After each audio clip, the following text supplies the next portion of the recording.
Vamos a hacer primero, vamos a empezar con la unidad 1 y vamos a hacer un breve recorrido sobre lo que fue la historia de la construcción y desarrollo de la psicología evolutiva. Vamos a remontarnos al siglo XVII-XVIII. Vamos a empezar con la idea, o empezamos a aproximar al concepto de desarrollo.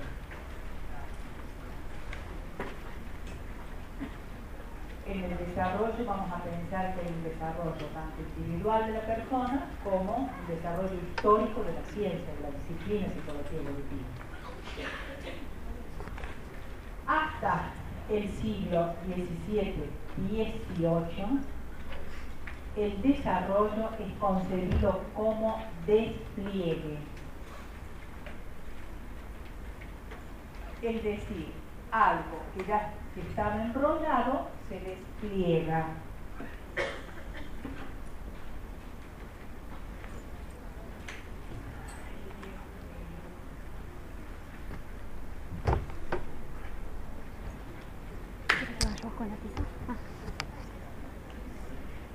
Algo que estaba enrollado se despliega, es decir, que en la hora cero está todo enrollado y con el pasaje del tiempo se va desplegando y se produce el concepto este de desarrollo como algo que está en forma estática, fija, está preformado.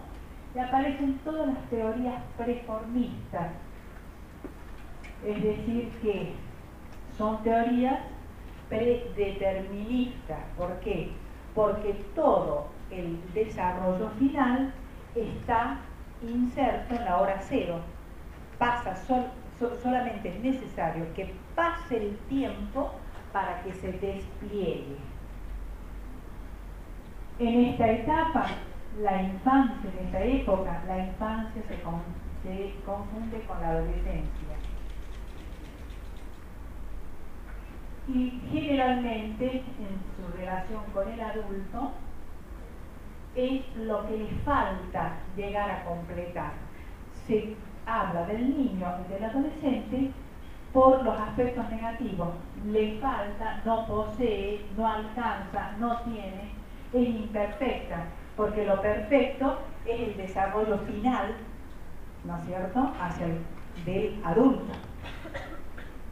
Pero en las etapas previas le falta completar el desarrollo. ¿Me explico la idea de desarrollo que hay allí? Es decir, que es una idea preformista. No es necesario que vayan copiando esto, sino que lo vamos entendiendo, la idea esta, nada más. Disculpen que sea tan malo. Bien. Luego, en el siglo XVIII, comienza a haber una idea de continuidad en el tiempo. Y aparece la idea de continuidad en las especies, de continuidad desde lo inanimado, pasando por lo inanimado, hasta la máxima perfección, que sería lo divino o Dios.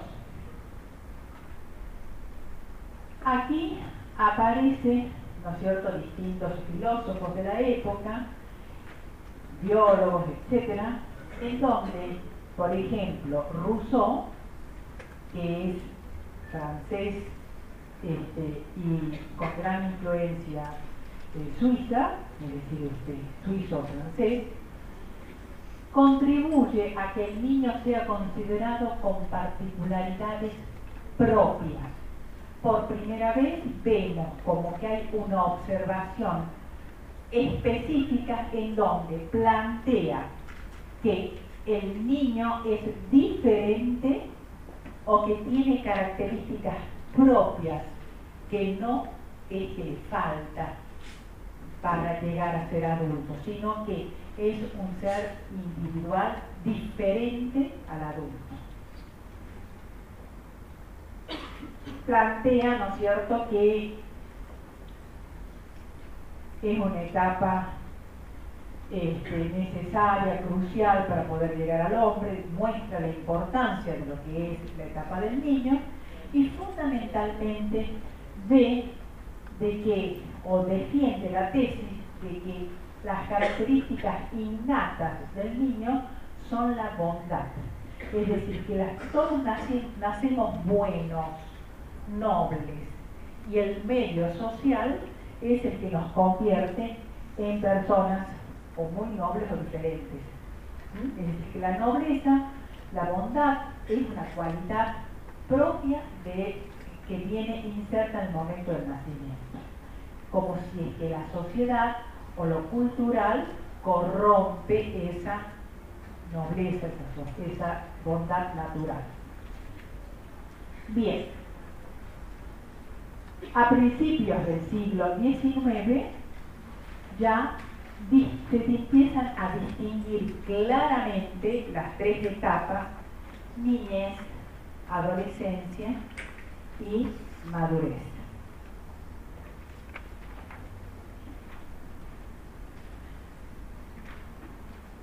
Aquí vemos que aparece la teoría de las especies. En 1859 aparece una obra muy importante que es El origen de las especies, de Charles Darwin, y que sintetiza todas las ideas evolucionistas que hay hasta ese momento. Aquí se aportan dos ideas cruciales, importantísimas para la psicología evolutiva. Por un lado, la idea de evolución como proceso complejo y variado que tiene cierta continuidad entre formas de diferente complejidad.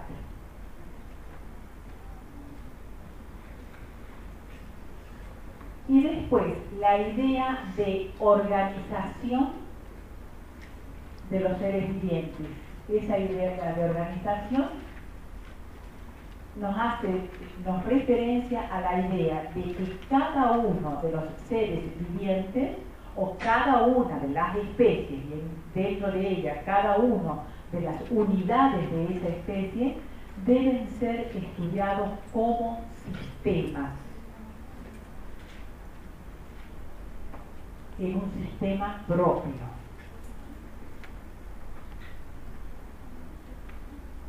Estas dos ideas van a traer como consecuencia un cambio de concepción en el individuo humano, en donde a partir de allí ya no se va a ver al niño como parte constitutiva o imperfecta de un adulto, sino que se va a ver al niño como diferente, como un ser, como un sistema individual diferente al adulto, que tiene características propias, cualidades propias, formas de pensar, tiene una organización propia del desarrollo. Es decir, que se va a desdibujar totalmente la idea cuantitativa, porque en todas las ideas preformistas lo importante era lo cuantitativo, lo que le faltaba al niño en diferentes etapas, le faltaba algo para poder llegar a ser un adulto. La teoría de la evolución trae como consecuencia borrar realmente la idea de cuantificación. No es que al niño le falta algo para llegar a ser adulto, sino que cada momento del desarrollo tiene cualidades específicas independientes a las cualidades anteriores o posteriores en el tiempo. ¿Me explico? Es decir, que la idea de cantidad, ¿no es cierto?, se desdibuja. El niño ya no es más un adulto en miniatura, que era una idea preformista.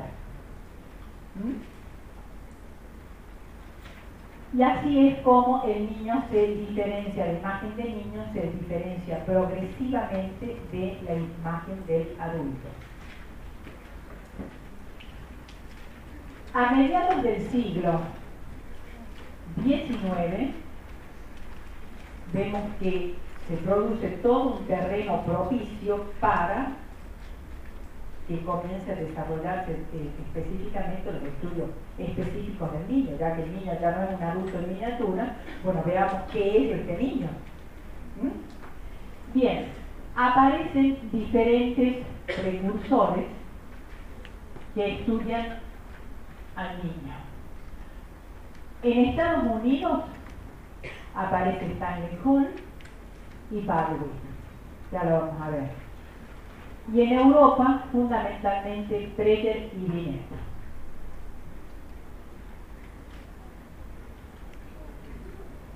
El que realmente, mayormente, aporta las bases de una psicología genética específica que funda los pilares fundamentales de la psicología evolutiva de la niñez es Baldwin. Baldwin es desconocido en Estados Unidos, pero es un teórico de la psicología evolutiva.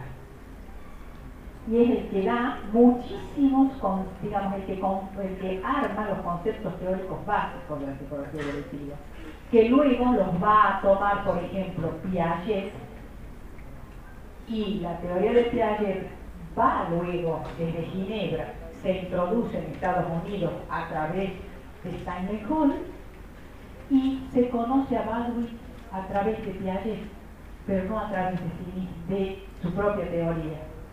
¿Por qué?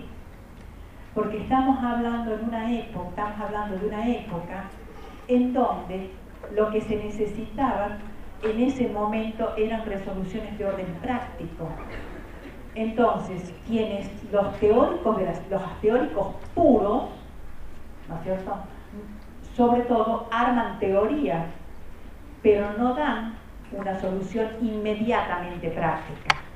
En cambio, si por ejemplo Piaget da, ¿no es cierto?, aporta su teoría instrumentos de orden práctico que le permiten entender al niño, ¿no es cierto?, en la sociedad de ese momento.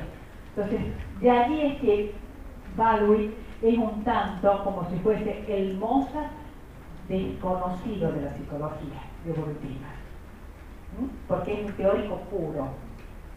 Bien, en Europa tenemos a Preller y a Binet, y estos sí dan soluciones prácticas que ya vamos a ver inmediatamente. En esa misma época vemos que en 1880 se funda, digamos, el desarrollo de la psicología, Diríamos que allí aparece la psicología como disciplina independiente de la filosofía. Hasta ese momento, la psicología era una mera especulación filosófica de la ciencia madre filosofía. A partir de 1880, la psicología se funda en lo que se va a llamar la creación del laboratorio de Wundt, W-U-N-D-T.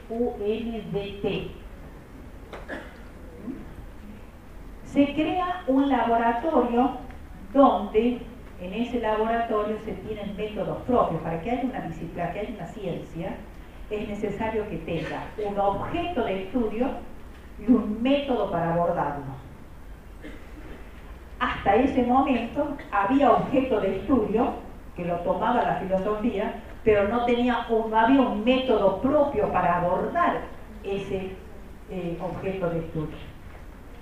Entonces, los métodos que había eran métodos de especulación netamente filosóficos hasta ese momento.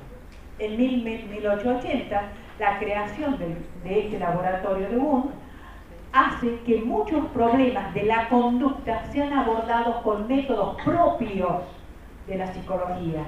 Y es así como se toma a esa creación de ese laboratorio como el momento, la piedra fundamental para el desarrollo de la psicología. ¿Está?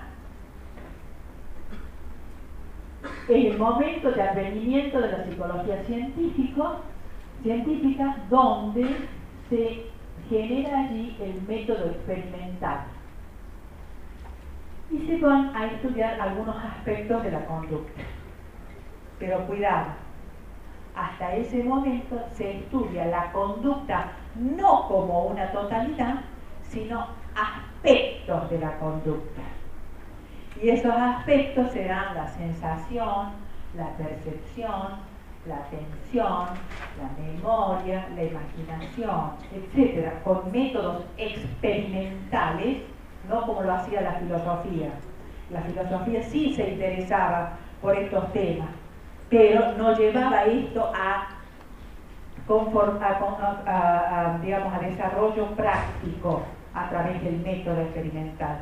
Aquí sí Wundt va a estudiar estos aspectos parciales de la psicología y va a ver los aspectos, y va a analizar desde el punto de vista práctico, con método experimental, las distintas funciones estas que son propias de la conducta.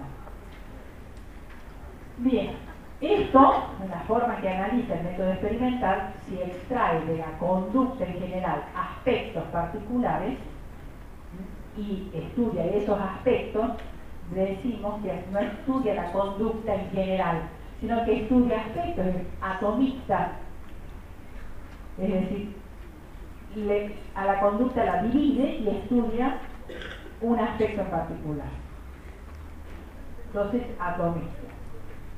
Por esa misma época, 1882, Preyer va a publicar un libro especial que va a llamar El alma del niño. Ese libro en especial, El alma del niño, va a dar origen al estudio científico del niño, el estudio científico de la psicología evolutiva, a través de un método propio, particular, que comienza en desarrollo, que es el método de la observación. Y así es como él hace una observación minuciosa, pormenorizada, detallada, de los primeros 3 años de vida de su hijo, porque todo esto es toda una etapa en donde el método biográfico se impone. Todos se comienzan a observar a su hijo y a sistematizar esas observaciones. Así es como ve el desarrollo de la sonrisa, de la actividad motriz, el desarrollo cognitivo, desarrollo de la autoconciencia, etc. Pero Preyer va a insistir en la importancia de la herencia.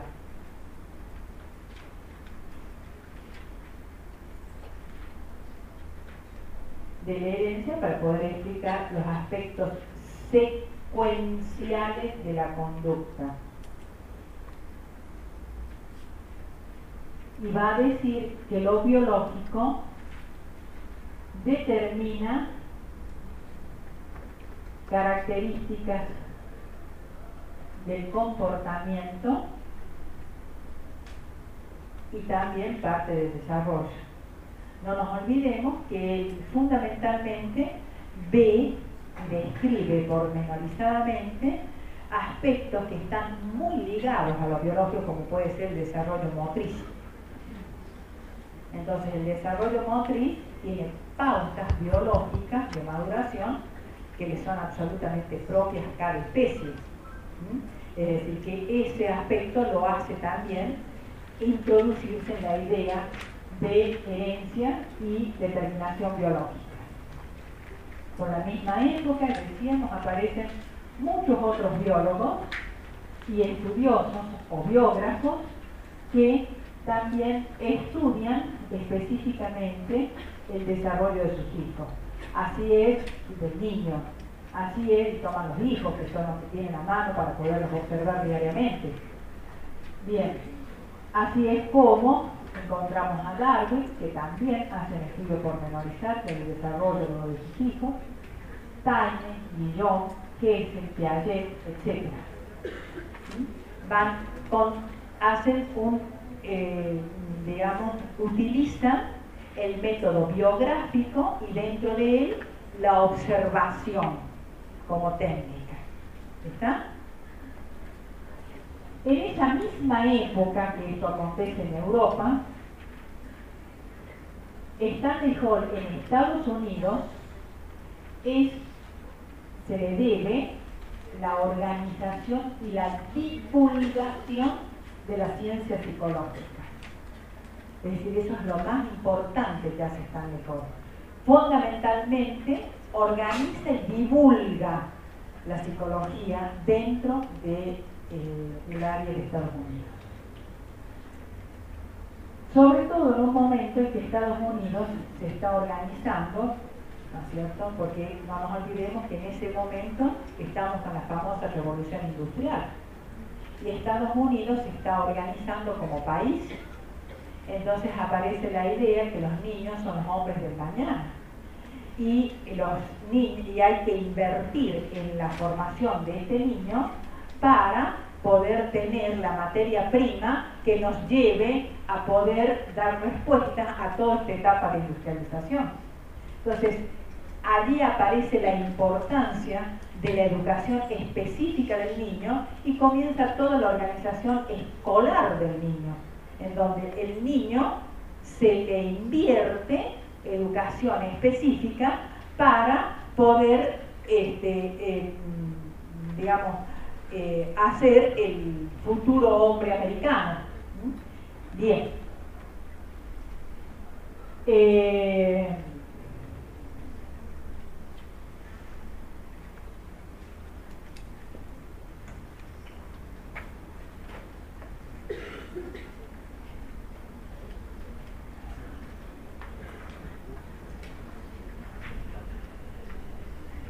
En este momento se reconoce la importancia que tiene, no se olviden que en este momento con la famosa revolución industrial se divide lo que es el mundo laboral, la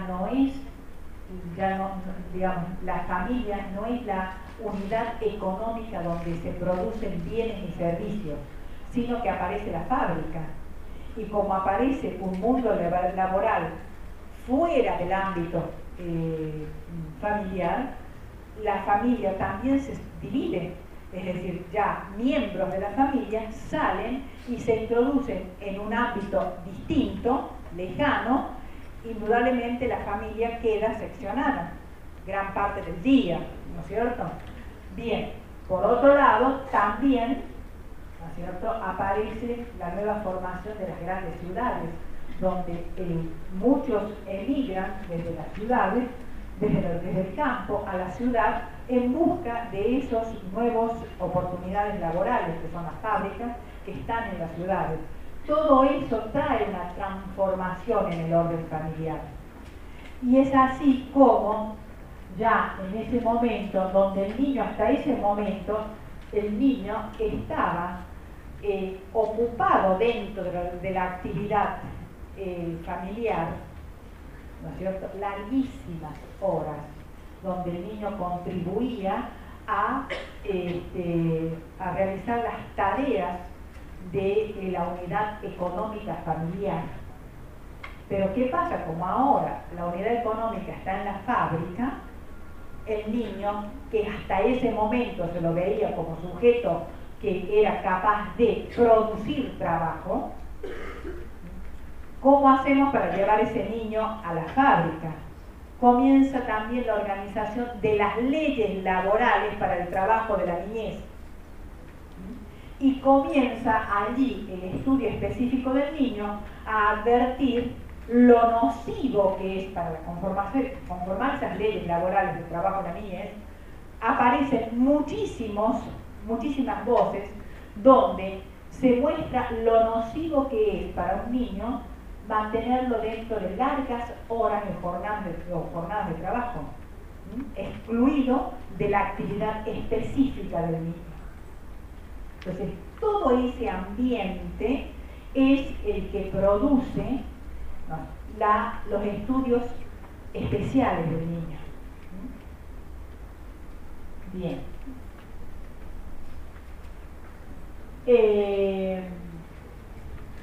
Stanley Hall recoge muchos aspectos de las teorías que se dan en Europa, el método experimental de Wundt, la teoría psicoanalítica de Freud, lo invita inclusive a Freud a Estados Unidos, ¿no es cierto? Va y a dar conferencias y demás. El método de observación de Prager, que era el que había analizado el alma del niño, que había producido esa obra tan importante. Aparece la idea de ontogénesis. Hasta acá nosotros habíamos pensado muchísimo en la idea de filogénesis, que era el desarrollo a través de las especies. La filogénesis es el desarrollo de las diferentes especies, ¿no es cierto? Acá la ontogénesis es el desarrollo en el individuo, en el hombre. Onto es hombre. Plantea también el binomio ambiente y herencia, en donde se ve, ¿no es cierto?, donde se estudia específicamente cuánto hay en el desarrollo, qué es lo que hay en el desarrollo que le provee a la herencia y qué es lo que le provee el medio ambiente. Es decir, que la idea de que tal conducta es medioambiental o es hereditaria es un tema específico del desarrollo de la época. Se interesa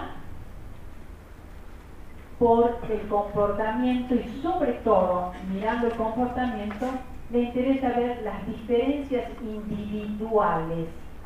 Y como volvemos a pensar que es una época en donde se está organizando la educación específica del niño, se están organizando las escuelas, ¿no es cierto?, vemos allí que aparece también esa necesidad de poder en alguna medida mostrar las cualidades particulares de aprendizaje de diferentes grupos, poder organizar los distintos grupos de aprendizaje.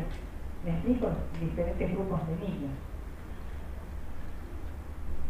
Esto mismo es una contribución que ya viene también, que es una necesidad europea, donde Alfred Binet en 1805 va a producir los primeros test de desarrollo intelectual. Binet y Simons son los que van a armar, ¿no es cierto?, estas escalas del desarrollo de la inteligencia. Binet contribuye entonces al desarrollo de la psicología evolutiva y de la psicología en general a través de las teorías, de la perspectiva teórica experimental, a través del test. Se va a interesar fundamentalmente por el estudio de los procesos superiores, procesos intelectuales.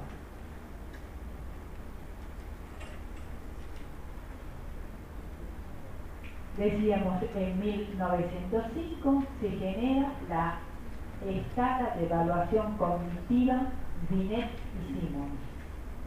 Fundamental, que es un punto fundamental, del desarrollo de la psicología. Tome conciencia del tiempo, 1880, tenemos el laboratorio de Bonn, ¿no es cierto?, en Alemania. 1905 ya se han producido los primeros test de inteligencia, es decir, que estamos a 25 años y hay un desarrollo importante de la psicología e importantísima de la psicología evolutiva.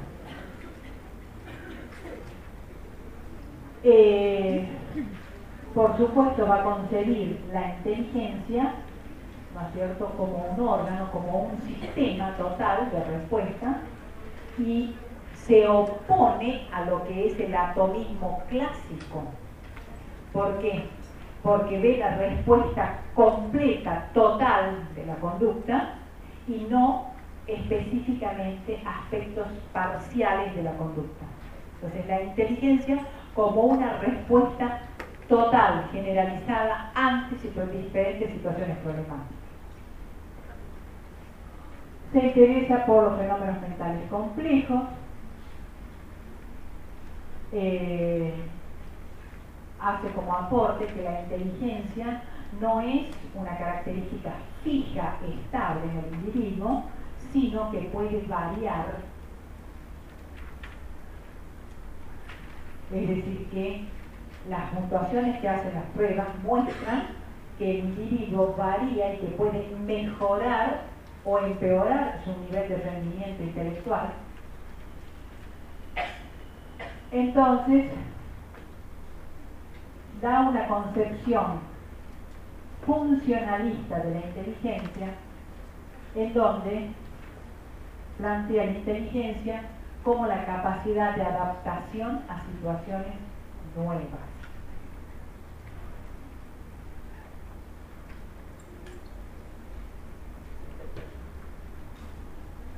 Mientras tanto, en Estados Unidos, decíamos que teníamos a Baldwin, que luego va a vivir a Francia. En Francia va a influir sobre todas las teorías europeas y después no vuelve a Estados Unidos, pero vuelven sus teorías a Estados Unidos a través de otros autores, como Piaget, como Vygotsky, etc. Es decir, o Vallon, que influye sobre los grandes teóricos de la psicología evolutiva y vuelve a Estados Unidos ya no en persona, sino inserto dentro de otras teorías. Entonces, hablamos de Baldwin y decimos que en esta misma época el primer gran teórico de la psicología del desarrollo individual, y decimos que es el que más ha contribuido en el desarrollo de la psicología evolutiva con orientación genética.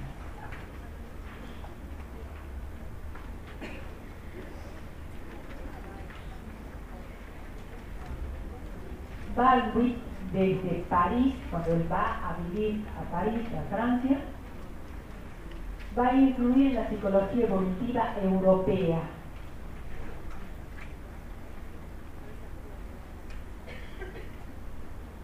Donde va a imprimir la perspectiva genética, es decir, donde plantea, ¿no es cierto?, que toda la conducta tiene una génesis, ¿no es cierto?, un origen, y tiene a su vez en esa misma génesis, en ese mismo origen, en el desarrollo propio de la conducta, tiene una tendencia. Es decir que, por ejemplo, hoy yo soy o estoy hablando en función de mi pasado, pero ya estoy contemplando, mi conducta tiene dirección. Es decir, que ya estoy construyendo futuro. ¿Me explico? Es decir, que resume la idea, la perspectiva genética, está, digamos, inserta, no va sobre el tiempo, sino que el tiempo está inserto dentro de su propia perspectiva. ¿Está?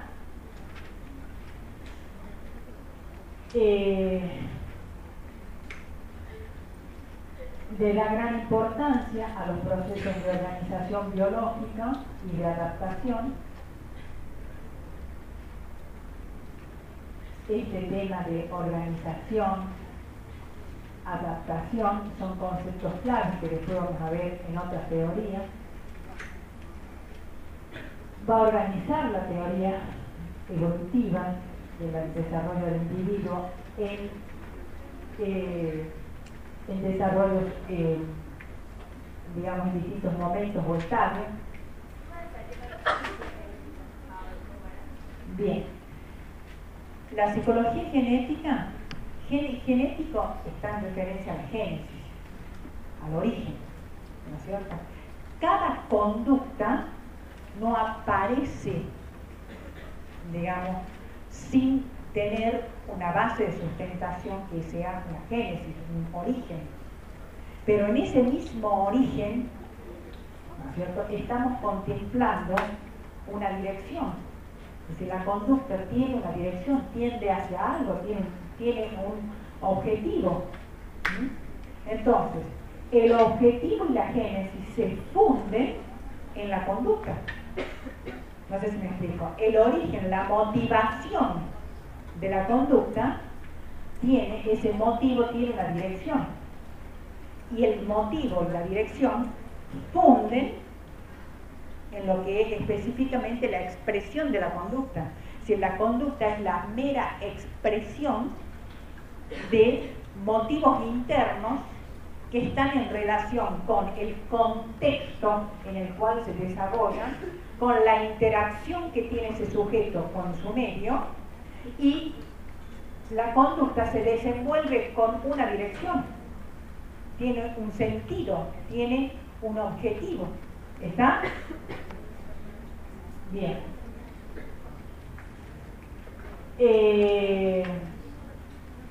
Por otro lado, tiene una visión unitaria del ser humano. Baldwin tiene una noción interdisciplinar amplia, es decir, que se nutre de los aportes de diferentes teorías, de diferentes disciplinas, y por supuesto estrecha lazos con la epistemología, que es el estudio del desarrollo científico de la ciencia, y con la psicología en particular. Ejerce una gran influencia en Piaget. Él está en París, Piaget está en Ginebra, pero su teoría influye en las teorías de Piaget. Y a través de Piaget influye en Claparede, que también, ¿no es cierto?, está en Ginebra y que se interesa fundamentalmente por las teorías de Baldwin. Fundamentalmente, Piaget recibe muchísima influencia de Claparede, porque Claparede es amiguísimo de Baldwin. ¿Me explico? Entonces, es el que le lleva a Piaget, el que le da mayor aporte sobre las teorías de Baldwin. ¿Estamos? También influye sobre la teoría de Vallon, que nosotros vamos a estudiar durante todo el año, que tiene la concepción unitaria del desarrollo. Y sobre la teoría de Vygotsky, que está en Rusia, y que vamos a estudiar también, ¿no es cierto?, la concepción vygotskiana, nosotros dentro de la psicología evolutiva. Y que vemos que Baldwin es el que va a desarrollar los conceptos básicos de la teoría psicológica evolutiva, que es la que nosotros vamos a estudiar, que es fundamentalmente Piaget, Vallon, Vygotsky, Freud. Es decir, que son los 4 pilares básicos del estudio del desarrollo del niño que nosotros vamos a estudiar.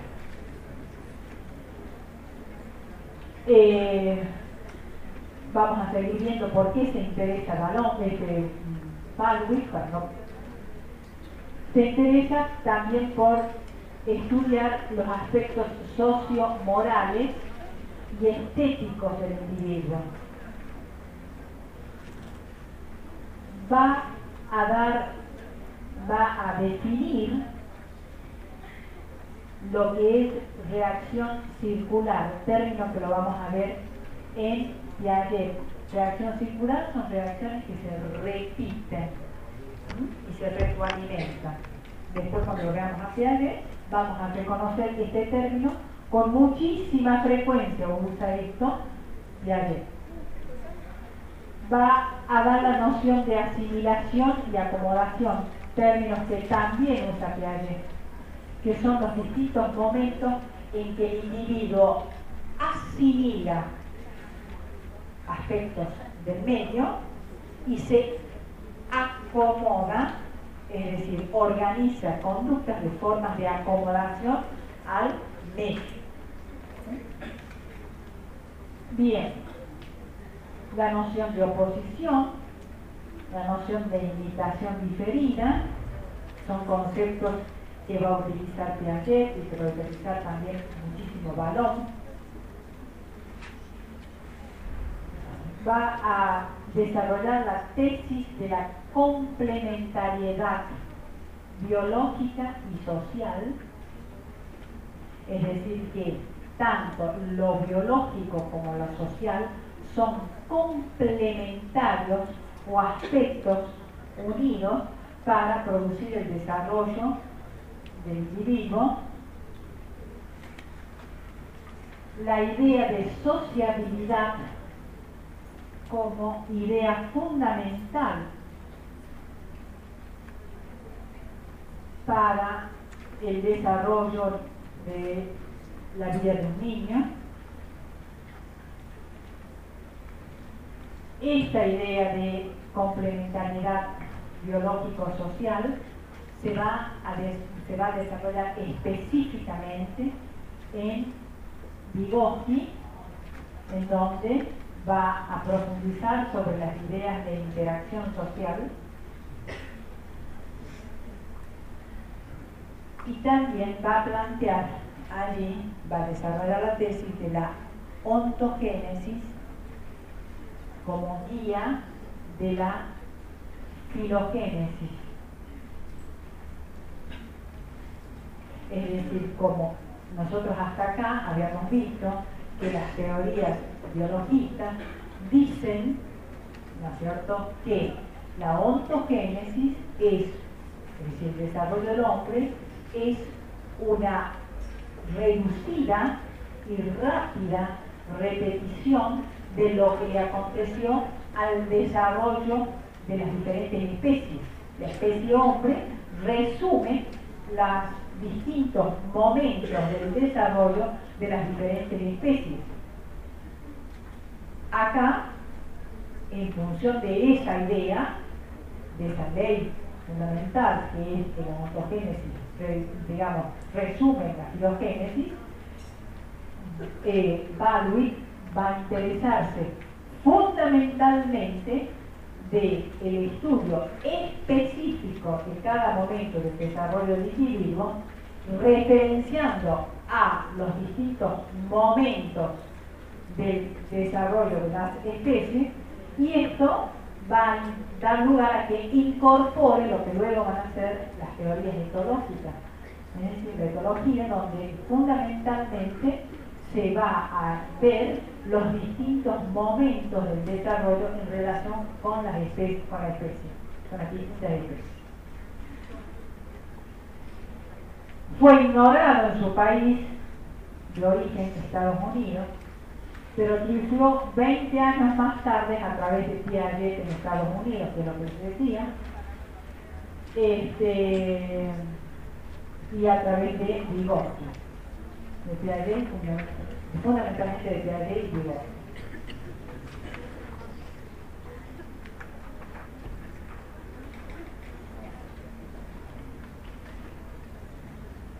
Entonces, vamos a ver que ya en 1913, en adelante, 1950, se conforman las grandes teorías, en donde tenemos la teoría de Freud, de Vallon, de Piaget y Vygotsky, que son las teorías fundamentales para estudiar el desarrollo del niño. Y hay diferentes corrientes teóricas. Una corriente teórica que es el conductismo y otra corriente teórica que es la Gestalt, en términos muy generales, ¿no es cierto? Por un lado el conductismo y por otro lado la teoría de la gestáltica. Vemos respecto al conductismo. En 1913 se publica, ¿no es cierto?, en Estados Unidos la teoría de Watson, que es una teoría conductista. ¿Qué quiere decir?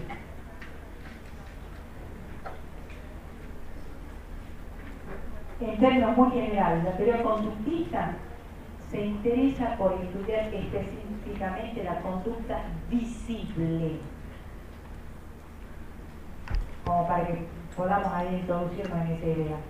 Mira la parte observable, la conducta visible. ¿Qué hay adentro? Para que yo me conduzca o no de esta manera, no le interesa. Le interesa cómo me conduzco. Exclusivamente la conducta visible.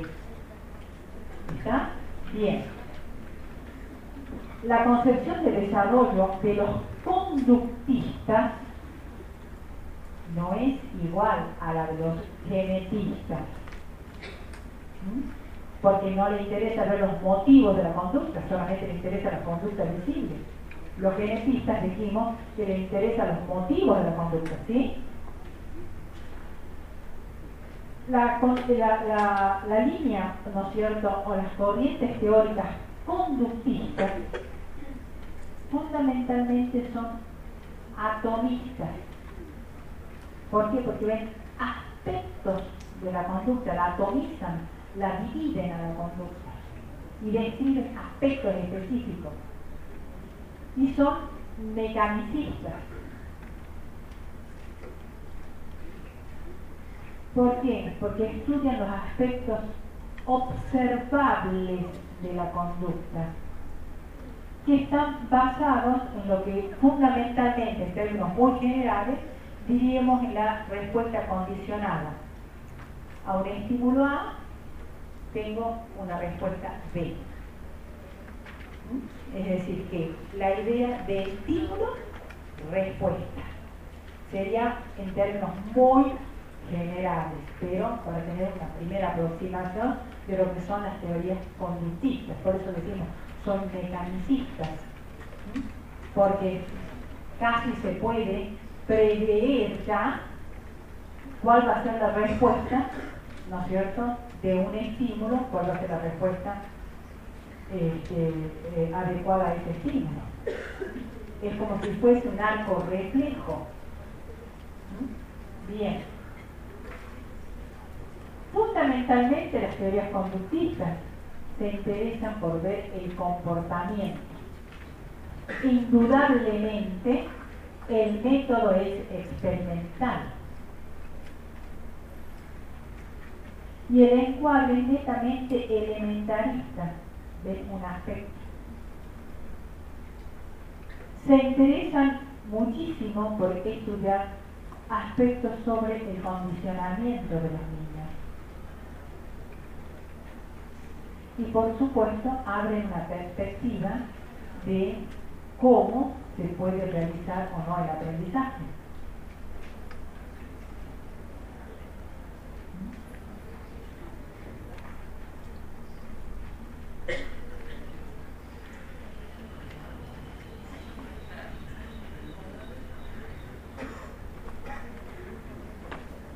Este tipo de, digamos, mecanicista de modificar el desarrollo a través de esta idea de estímulo y respuesta, ¿no es cierto?, esta idea mecánica de producción de la conducta, tiene su influencia en el campo educativo. Y en el campo educativo aparecen todas las teorías, ¿no es cierto?, del refuerzo, las teorías de, digamos, del castigo, etcétera, como formas de conducir el aprendizaje. Entonces hay modificaciones. Esta idea, ¿no es cierto?, trae una influencia importante en el campo educativo, de la pediatría y de la psicología. ¿Y qué es lo que proponen las teorías conductistas? Reglas simples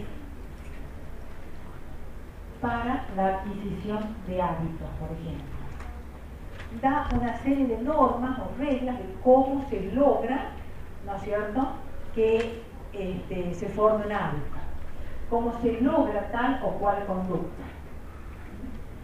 Y eso ha influenciado muchísimo a nivel educativo, tanto de que por años la escuela, ¿no es cierto?, se ha guiado, sobre todo en las escuelas de hasta prácticamente estos últimos 20, 30 años, se ha guiado muchísimo por ideas de tipo conductista, y sobre todo en Estados Unidos. Es decir, que la idea de creatividad, la idea de que el niño construye el aprendizaje, la idea de interacción, no existe. El individuo no metaboliza, sino que responde a estímulos. ¿Está? En el mismo tiempo, en Alemania, se forja una perspectiva absolutamente opuesta al conductismo, que es la teoría de la Gestalt, cuyo responsable es Wertheimer, W-E-R-T-H-E-I-M-E-R,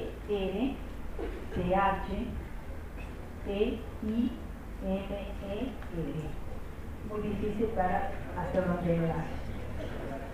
Wertheimer produce, ya lo vamos a ver a esto muchísimas veces si no se aplica, produce la teoría de la Gestalt.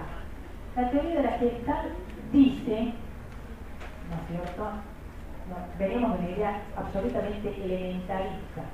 La teoría de la Gestalt fundamentalmente le interesa no los elementos, sino que le interesa la totalidad de la conducta. Y dice que el todo, la conducta, el todo es más que la simple suma de las partes.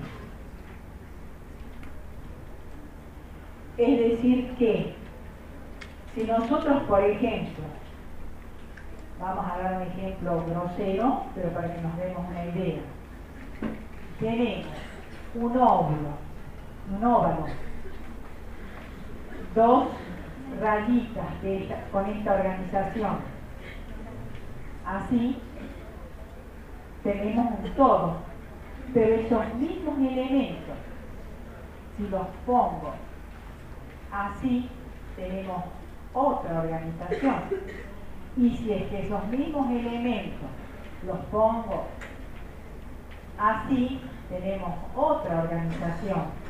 Es decir que la teoría de la Gestalt está planteando que el todo es más que la simple suma de las partes, es decir, que la conducta, el todo, tiene una organización propia, interna, una estructura que supera los aspectos elementaristas, individuales, de cada uno de los que están nutridos ese todo.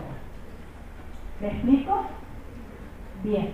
Es absolutamente distinta, opuesta a la teoría conductista. Esta teoría de la Gestalt ya no se interesa por los aspectos visibles de la conducta,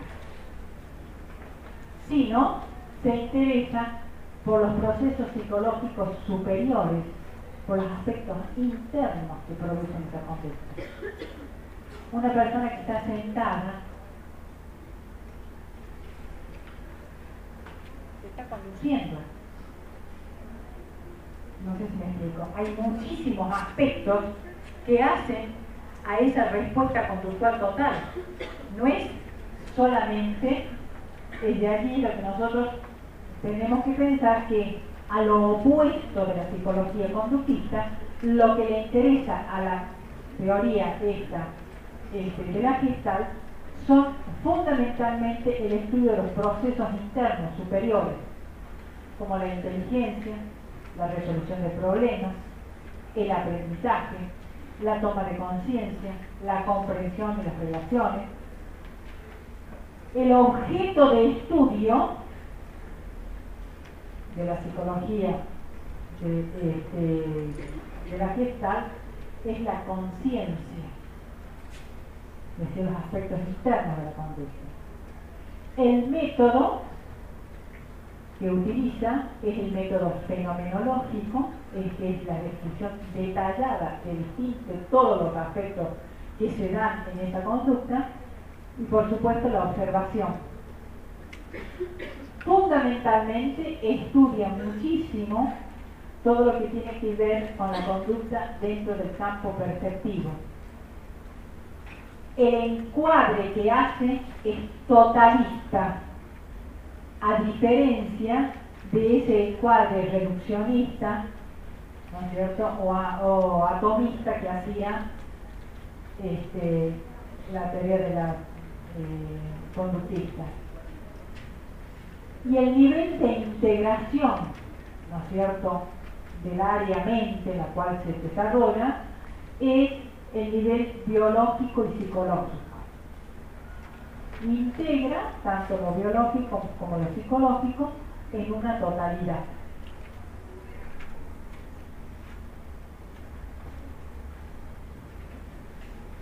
En ese mismo momento aparece en Estados Unidos, de hecho estamos en Alemania, en Estados Unidos aparece Kurt Lewin. ¿Sí? Es un método, ¿no es cierto?, donde se hace todo un detalle sistematizado y pormenorizado de cada uno de los aspectos que tienen que ver con el desarrollo de la conducta observable. Bien. Kurt Lewin es discípulo de Wertheimer, de Alemania, pero desarrolla su teoría en Estados Unidos. Y en Estados Unidos desarrolla la teoría, crea la escuela topológica, que está orientado, digamos, está fundamentalmente inspirado en ese aspecto holístico del desarrollo de la conducta como una totalidad, en donde fundamentalmente va a aplicar esta teoría de la Gestalt en cuanto a que cuál es el aporte de Kurt Lewin, es la idea de contexto o campo. Y va a decir que la conducta surge de un contexto o campo. Es topológico porque justamente arma una serie de gráficos de orden topológicos para representarse lo que es la conducta, y vemos que habla de lo que es el espacio vital. La conducta se desarrolla en un espacio vital, el espacio vital del individuo, que está influenciado, que es un campo que está influenciado por factores ambientales y factores propios, individuales, propios de la personalidad del individuo. Esta interacción de los factores ambientales con los factores propios propios del individuo, en esa interdependencia se genera lo que se llama el espacio vital. Y ese espacio vital de cada individuo es lo que produce cierto tipo de conducta. Es lo que va a determinar la conducta.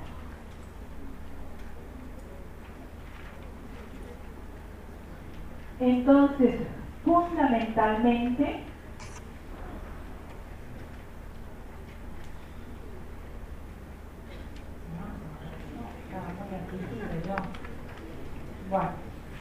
fundamentalmente, no cierto?, se interesa por los aspectos contextuales de la conducta. Le da gran importancia al contexto en el cual se desarrolla la conducta.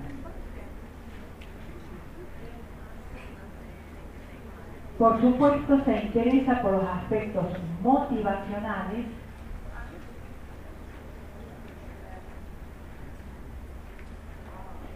y indudablemente va a traer una gran influencia sobre todas las teorías ecológicas. Todas las teorías ecológicas son aquellas que les interesa fundamentalmente el contexto en el cual se desarrolla la conducta. Esas teorías ecológicas de desarrollo nosotros las vamos a ver a través de Bronfenbrenner, que tenemos por acá, donde fundamentalmente va a haber, digamos, vamos a analizar en qué medida el entorno juega un papel importante en la conducta y en su desarrollo.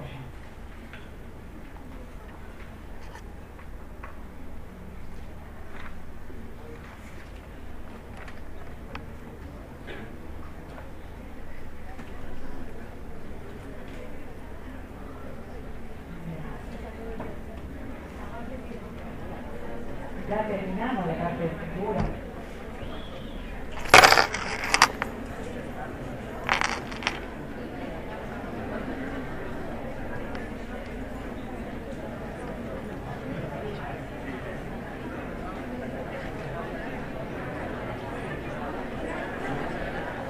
En este intento continuo de ver la conducta como una proyección total que emerge de un contexto determinado, y en esta nueva idea de sistema, de unidad de la conducta, de unidad en la producción de esta respuesta al medio o interacción con el medio, tenemos que aparecen las teorías sistémicas del desarrollo, las teorías que comienzan a ver, ¿no es cierto?, al individuo como un sistema que desarrolla dentro de un sistema social, de un sistema más amplio que es el contexto que va dentro del cual se va a dar el interjuego de estas relaciones del individuo con su medio. Por esta misma época ya aparecemos fundamentalmente, aparece Henry Vallon, que es otro estudioso que nosotros vamos a trabajar dentro de la materia, que es desconocido en Estados Unidos, pero es una pieza fundamental para el afianzamiento de la psicología evolutiva dentro del área de Europa. Va a influir notablemente Vallon en Vygotsky, en Spitz. Spitz es quien hace estudios específicos del desarrollo de los niños, sobre todo en las primeras etapas del desarrollo, y fundamentalmente se va a guiar por el método de la observación, con una perspectiva genética. Tiene una concepción del desarrollo basado en cambios cualitativos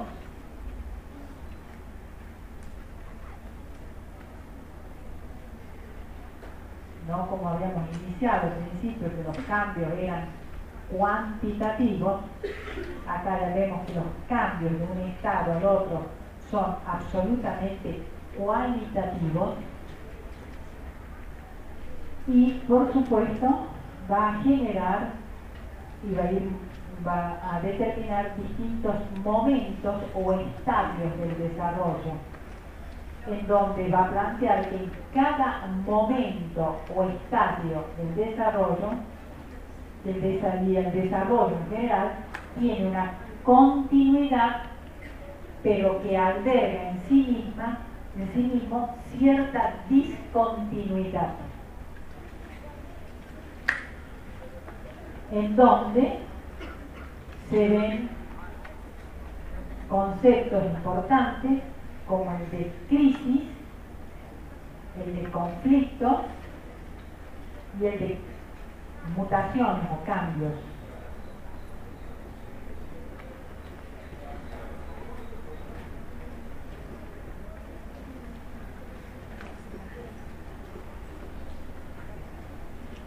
Después de acá ya entramos en la Segunda Guerra Mundial, en 1950, después de la Segunda Guerra Mundial aparece, ya llegamos chicos,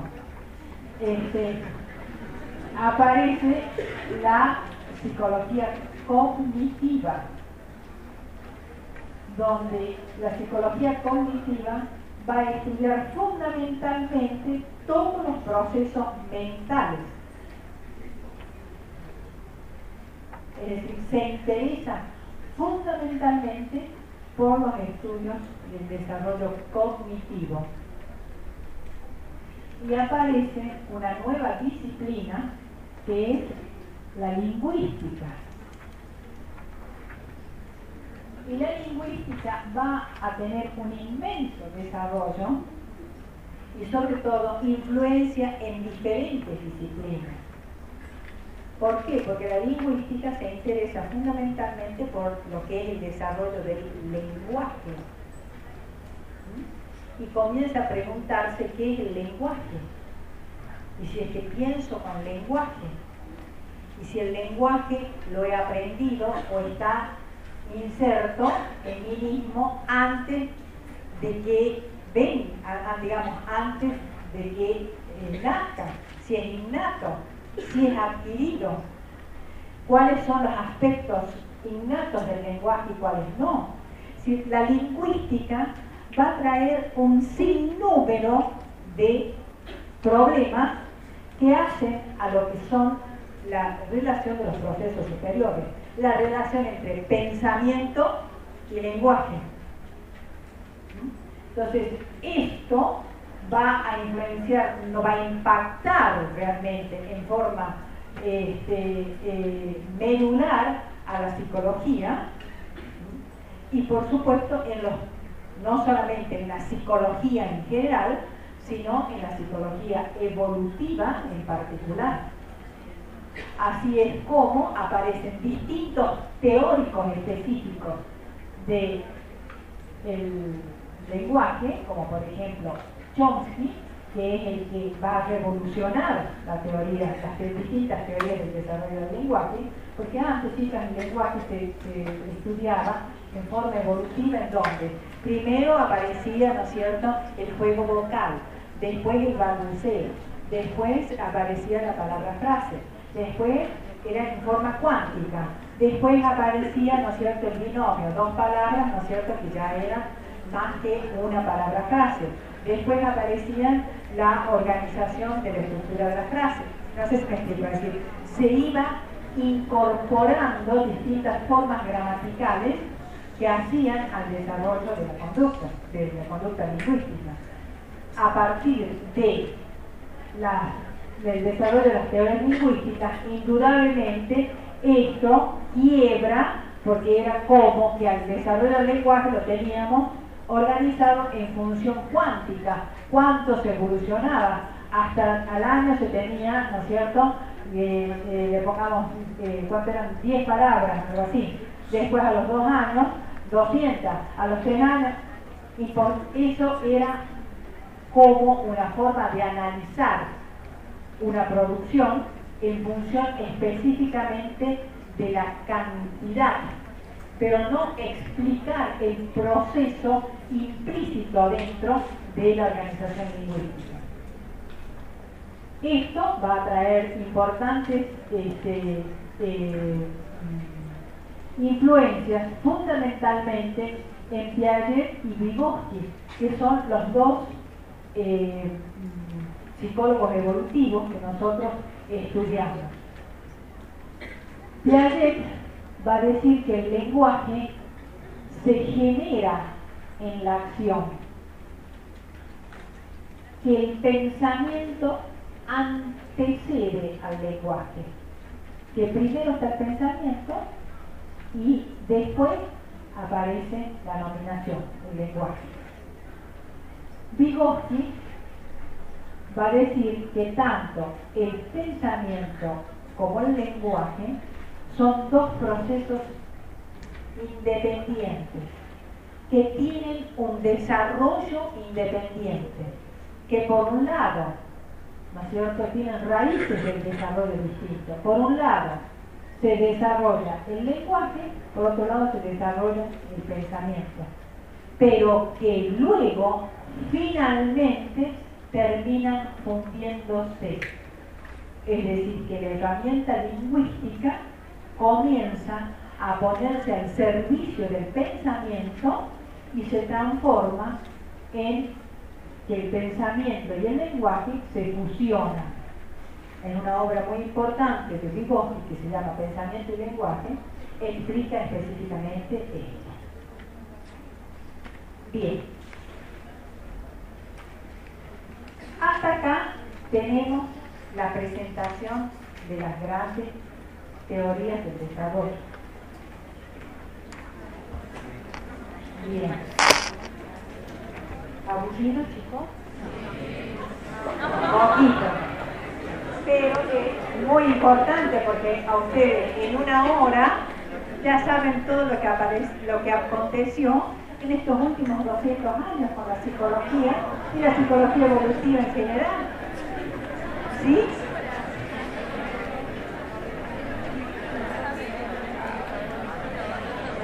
Ustedes en la página van a ver un pequeño resumen, un cuadrito que hace a esto que hemos estado hablando, y ahora vamos a interaccionar. Esto es el contenido temático de la unidad 1. ¿Sí? Bien. En donde vemos la psicología evolutiva, de estudio, ¿no es cierto?, los trabajos de finales del siglo, etcétera, todos los problemas de métodos que nos hemos estado viendo hasta acá, que iban insertos dentro de lo que era el desarrollo de la psicología. Entonces vamos a ver qué estudia la psicología evolutiva. La psicología evolutiva, decimos que se ocupa de los cambios a lo largo del tiempo, ¿sí?, de los procesos de cambio. Decimos que le interesan los cambios externos e internos de la conducta. ¿Cómo? No, estamos haciendo un resumen. Le interesan los cambios externos e internos de la conducta humana. Se interesan por las transformaciones a lo largo del tiempo, no por digamos, lo que le interesa es el proceso de transformación, de cambio a lo largo del tiempo. No le interesa la fotografía, sino que le interesa la película. ¿Me explico? No le interesa la psicología evolutiva describir, ¿no es cierto?, distintos momentos, ¿no es cierto?, del desarrollo, sino que le interesa fundamentalmente saber cómo se produce ese cambio entre un estado a otro.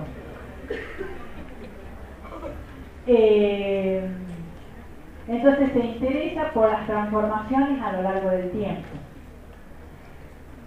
Vamos a decir que también la psicología evolutiva plantea algunos cambios de carácter normativo y otros cuasi normativos.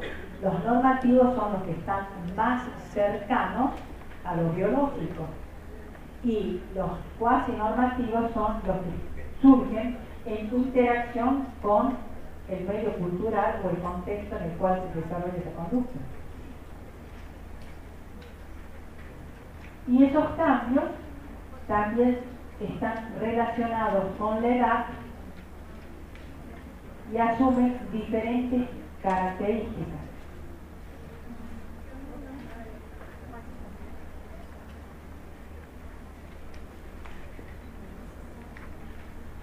Bien.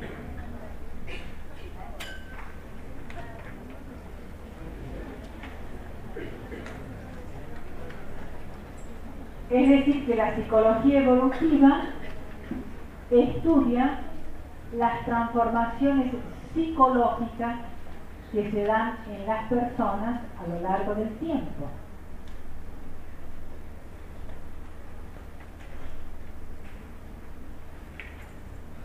Le interesa estudiar el desarrollo desde la concepción hasta la muerte, es decir, todos los procesos de cambio.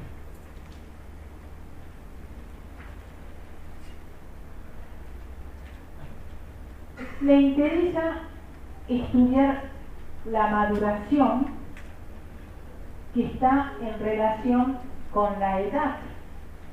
La maduración es un proceso evolutivo autónomo, así decían los biologistas, que depende de leyes inmanentes, es decir, leyes propias de la biología. Después vimos que la maduración para una conducta requiere del estímulo del medio ambiente, es decir, para que se actualice un proceso madurativo, requiero del estímulo medioambiental. Entonces vemos que los procesos de maduración, la maduración es un aspecto del desarrollo, es un aspecto que tiene que ver con todos los procesos que están en relación a pautas que están ligados a lo biológico. Y están, por supuesto, relacionadas con la edad en que empiezo a caminar, por ejemplo, gateo, caminar, etc., tienen que ver con pautas de orden biológica. Pero indudablemente, para que aparezca el gateo, para que aparezca la posición bípede, para que aparezca la marcha, necesito del estímulo medioambiental. De lo contrario, no aparecen estas funciones, o estas funciones se ven ligeramente o grandemente retardadas. A un niño que no le permito realizar el gateo, indudablemente no lo va a poder desarrollar. Si no desarrolla el gateo, no hace la coordinación entre el tracto anterior y el posterior. Al no poder hacer esa, digamos, esa coordinación entre los miembros anteriores y los posteriores, luego le resulta muy difícil caminar, porque cuando camina se produce la misma coordinación entre las piernas y los brazos, que es lo que van a ayudar al equilibrio. ¿Me explico? Es decir que en la maduración, si bien está relacionada a pautas de edad que tienen que ver con el aspecto biológico, mucho de ello también está relacionado con el estímulo medioambiental. Bien.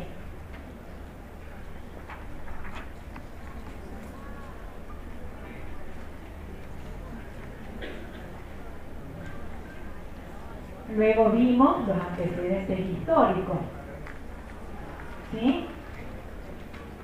Por un lado, ¿no es cierto?, la idea, ¿no es cierto?, anglosajona, que tiene que ver con una base fundamentalmente que se da en Inglaterra, donde habla de que el individuo nace como una tabula rasa, es decir, que no tiene ningún tipo de, digamos, una tabla limpia, a que la experiencia comience a escribir su nueva construcción mental.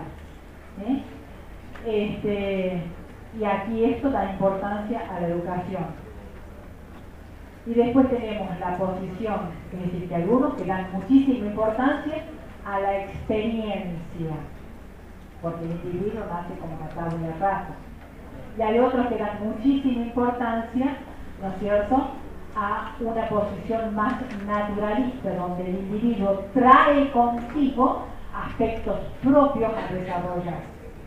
Entonces, así en sus orígenes hablábamos de Rousseau, donde decíamos que Rousseau planteaba que el hombre era, nacía bueno y que la sociedad lo corrompía, es decir, que hay un plan innato del desarrollo que va a dar lugar a las distintas etapas o estadios del desarrollo.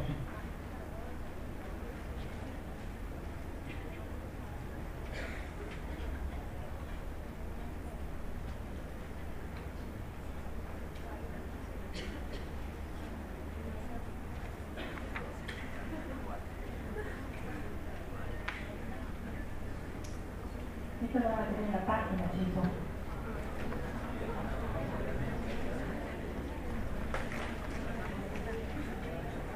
Lo que quiero es que fundamentalmente les queden claros estos conceptos y lo podamos conversar un ratito.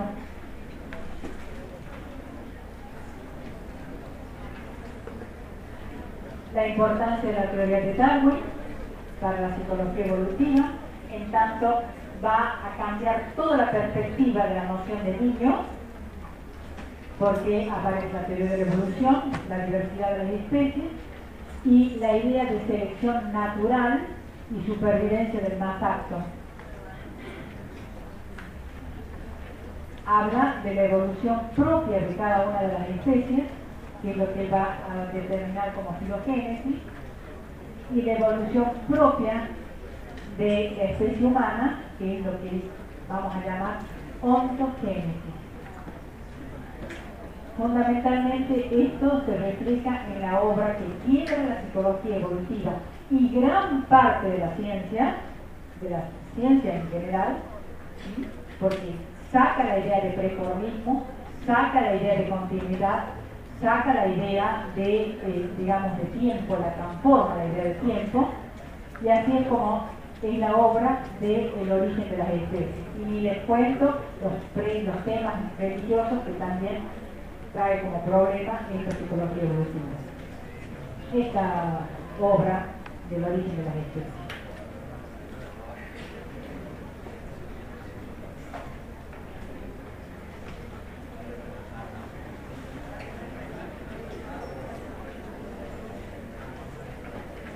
Esta obra trae como consecuencia la ley biogenética, que nos dice que la ontogénesis reproduce la filogénesis. Se interesa por estudiar a los niños para descubrir los aspectos más profundos del desarrollo. En Estados Unidos decíamos que teníamos a Stanley Hall, donde él va a formular también una teoría de la recapitulación y se va a interesar fundamentalmente por estudiar los casos, los individuos o sujetos especiales, los sujetos que tienen alguna diferencia con respecto a los demás o formas de desarrollo distintas, diferentes. Esto también va a dar lugar a que aparezcan nuevos teóricos del desarrollo de personas que tienen digamos, diferencias del desarrollo. Y fundamentalmente aparece Montessori, que es una de las grandes teóricas del desarrollo diferente, distinto, donde aparecen niños con dificultades intelectuales que se van a organizar las escuelas especiales.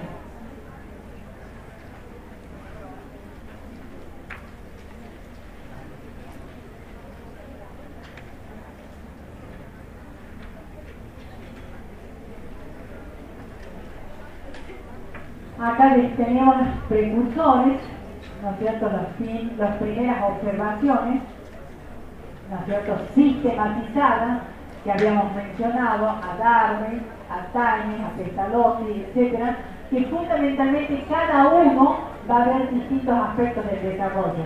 Algunos ven aspectos del desarrollo motor, algunos describen mejor el desarrollo intelectual, otros describen mejor el desarrollo del lenguaje, etc. Allí encontramos a Preller y Baldwin, ¿no es cierto?, que son los precursores del desarrollo, de los estudios sistematizados del desarrollo.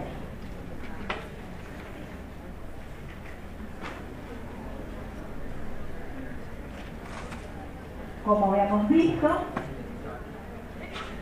Baldwin intenta formular un soporte teórico, teórico puro, sobre las teorías del desarrollo. Y así es como influye en la psicología evolutiva, específicamente organizando una psicología evolutiva que va a dar los aspectos fundamentales de la psicología genética. Va a conformar gran parte del soporte teórico de la teoría de Piaget, de Freud, Binet.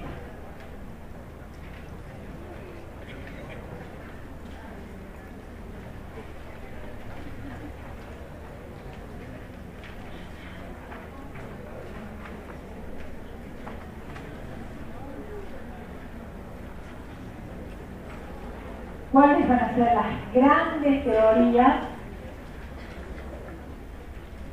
Las grandes teorías van a ser el psicoanálisis, surge como gran teoría el psicoanálisis, que se interesa fundamentalmente con respecto a la psicología evolutiva, en donde él va a plantear la importancia de las experiencias infantiles en la conducta adulta. Nunca Freud estudia niños, ni trabaja con niños, pero sí, a través de los adultos, puede ver gran aspecto del desarrollo de la conducta que se da en las primeras etapas del desarrollo. Y él va a describir la teoría de la sexualidad infantil, que también irrumpe a una concepción absolutamente diferente de la época, en donde se pensaba que los niños eran asexuables, que no tenían, que el sexo no existía en la niñez ni en la vejez, sino que era específicamente de una cierta etapa. Con Freud, ¿no es cierto?, plantea la evolución del desarrollo psicosexual en el niño, lo que trae o genera gran dificultad en la época, que le cuesta la expulsión de los círculos médicos, es decir, lo expulsan por esta idea que le llaman en esa época pansexualista, todo sexual. Era una época victoriana, donde el sexo era un tabú. Bien. También vemos otra importante idea que circula en esa época, que es la que habíamos planteado en Estados Unidos con Watson, que es el conductismo. Se fija fundamentalmente en la idea conductista, que lo único válido es lo observable en la conducta, es decir, todas las manifestaciones corporales, todo lo que tiene que ver con la conducta observable. Y también circula otra nueva idea, que es la teoría de la Gestalt, que decíamos que surge en Alemania, con Wertheimer, y que plantea, ¿no es cierto?, se interesa por estudiar los aspectos internos de la conducta. Es decir, que por un lado tenemos que surgen tres momentos claves en el desarrollo para la visión del desarrollo del niño. La idea del desarrollo psicosexual, la idea de conducta observable y la idea de conductas internas como totalidad.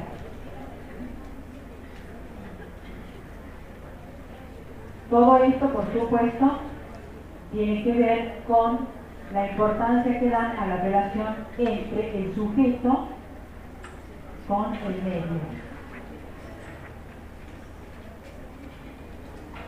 ¿Cuáles son las incidencias que afectan el desarrollo de la disciplina? Las incidencias son: el movimiento psicoanalítico produce una ruptura en la forma de ver la ciencia evolutiva, aparecen los avances pedagógicos que tienen que ver con todo lo que es el desarrollo especial de todos los niños especiales, los niños diferentes, y sobre todo, ¿no es cierto?, con Binet hablábamos de la elaboración de pruebas del desarrollo de la inteligencia para poder dar cabida a las nuevas teorías del desarrollo de la inteligencia en el niño normal, sin desarrollos diferentes. Todo esto da lugar a importantes estudios sobre el desarrollo integral del niño.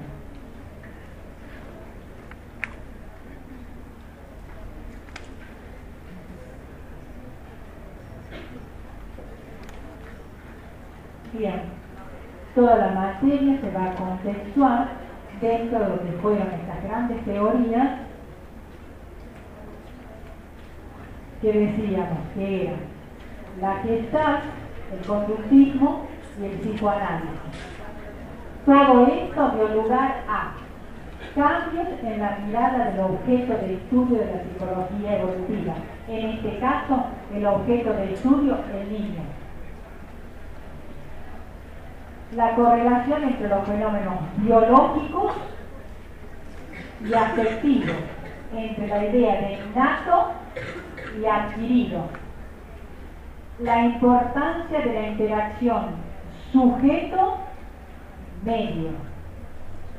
El desarrollo como proceso continuo edificado sobre pasos discontinuos, distintos en un proceso continuo, pero cada momento del desarrollo ofrece una discontinuidad que le es propia, porque ofrece crisis, ¿no es cierto? Cada estadio tiene digamos, un aspecto particular a resolver. Los estudios se centran en la idea de proceso. Y los cambios metodológicos están acordes a estos cambios. Bien, ahora dejamos este tiempo para analizar dentro de lo que hemos visto hasta acá cuáles serían las dificultades y qué es lo que no se ha entendido, qué es lo que quieren profundizar sobre lo que hemos hablado hasta acá. Porque hasta acá han estado sentados como en la televisión, nosotros tirando imágenes y ideas, y ustedes han estado receptores nada más. Ahora vamos a interaccionar para que realmente se produzca el desarrollo, porque en el desarrollo no se produce solamente por el estímulo, sino por la interacción. Sí. Bien. A su compañero no le queda claro la idea de ley biogenética fundamental. Bueno, vamos a esperar que se vayan un poquitito los que tengan ganas de irse y los que quieran. Bien, la ley biogenética fundamental, tenemos una ley filogenética que es el estudio del desarrollo de las especies. Y la ley biogenética dice que la ontogénesis, es decir, que el desarrollo del ser humano muestra internamente en el desarrollo del ser humano una corta y rápida repetición del desarrollo biológico, del desarrollo de las especies. ¿Me explico? Es decir, que el ser humano en un primer momento es un unicelular.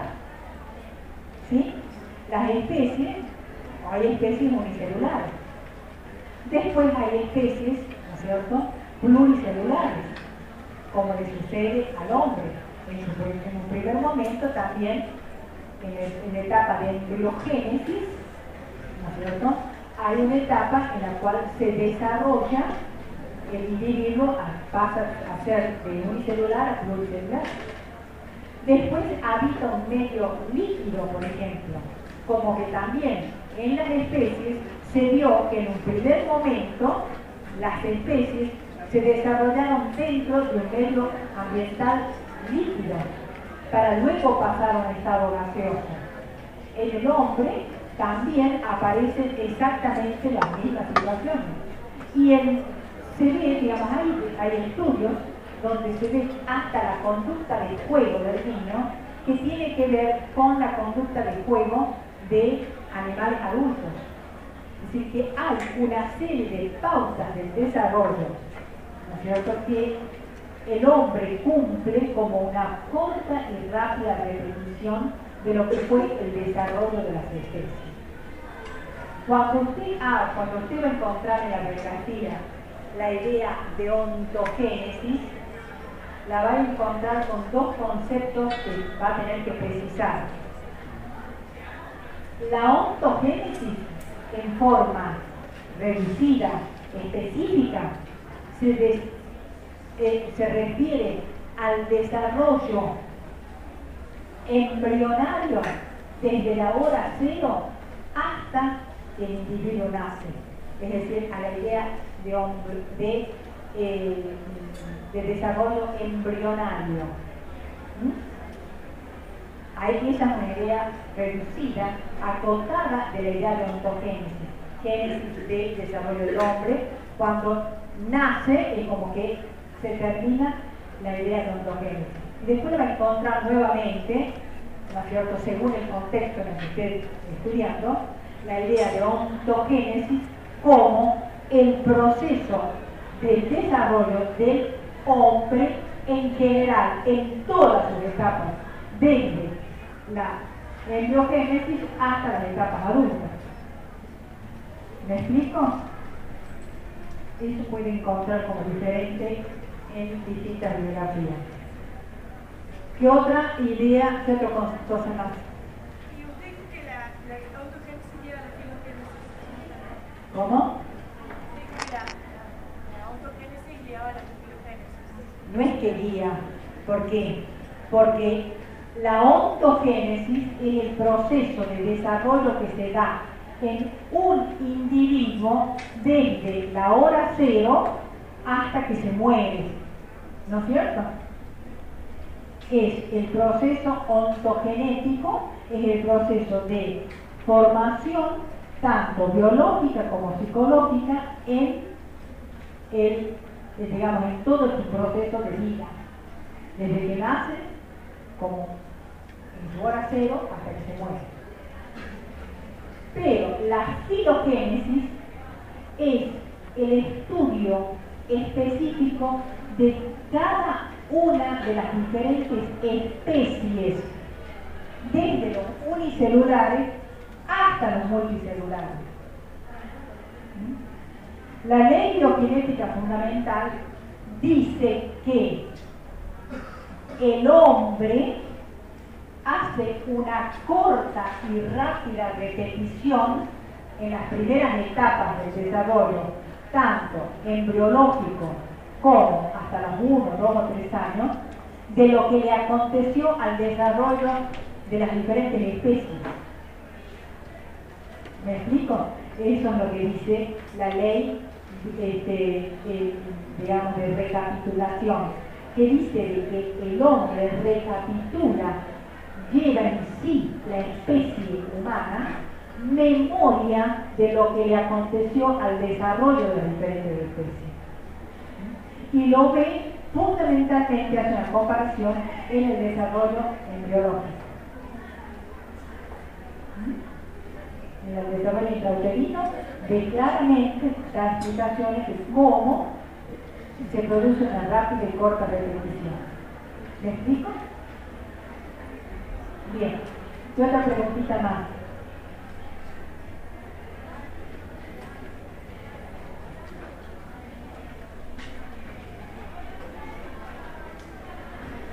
Sí.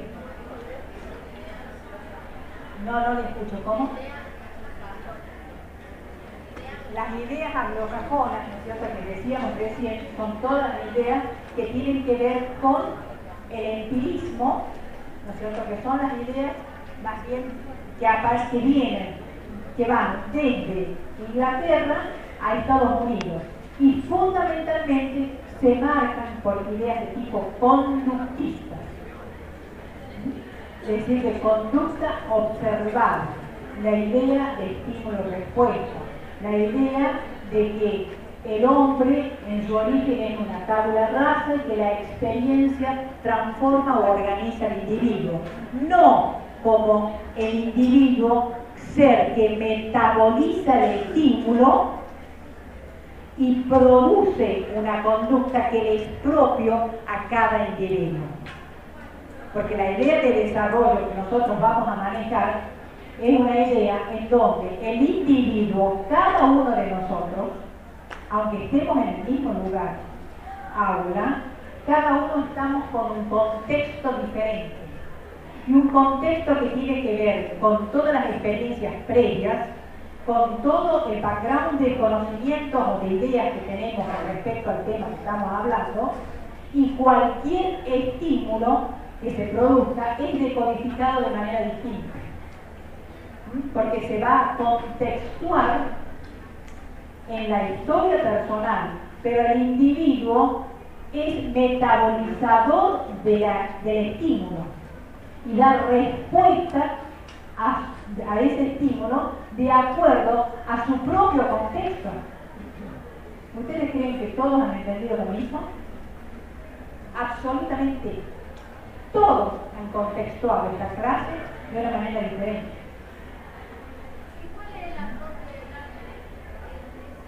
El aporte de Darwin es la idea de evolución, de cambio, de transformación, porque hasta ese momento, hasta Darwin, nosotros teníamos la idea de que los cambios y las transformaciones eran de tipo cuántico, aumento de sustancia. El niño era un adulto en miniatura, mientras que desde que aparece la teoría de la evolución, los cambios son cualitativamente diferentes, no cuantitativas. Es decir, los cambios y las transformaciones son cualitativas y cada especie tiene una organización propia, individual, diferente a la otra, y cada momento del desarrollo tiene una organización con leyes que le son absolutamente propias, independientes a los otros momentos del desarrollo que tienen una normativa y una organización propia. Es decir, que el niño es diferente al adulto. ¿Por qué? Porque es una organización, una unidad propia, con leyes propias de organización, una estructura propia, un sistema propio, un sistema con una organización propia. ¿Se entiende también? Entonces el aporte de la psicología, de la teoría de la evolución es grandísimo.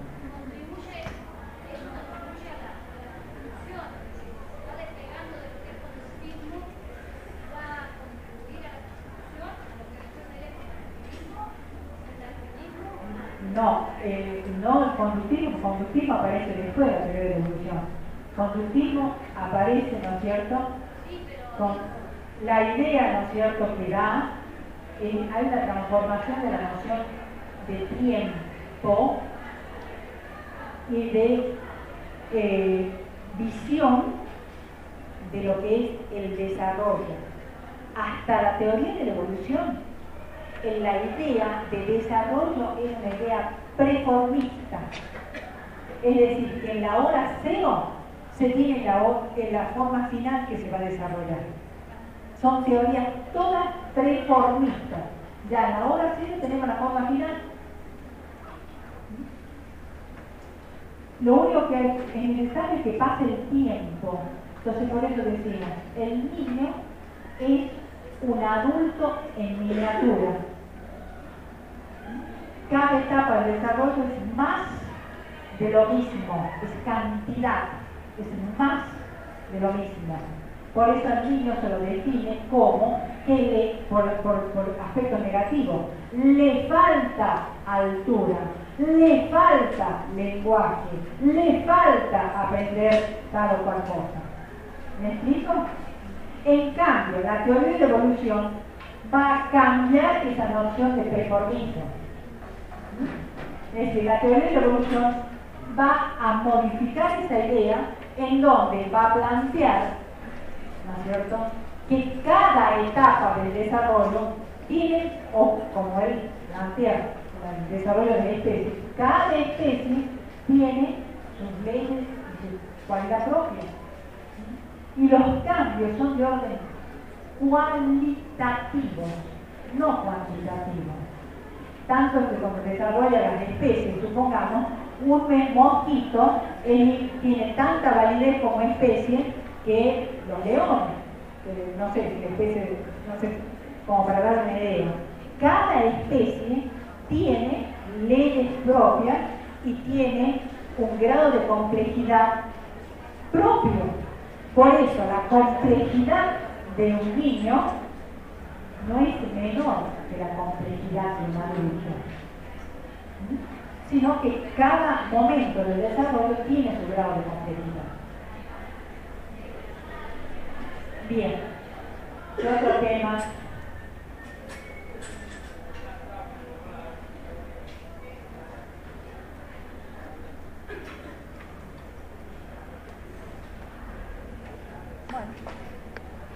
Bueno, entonces, que no hay más para hablar, dejamos. De todos modos,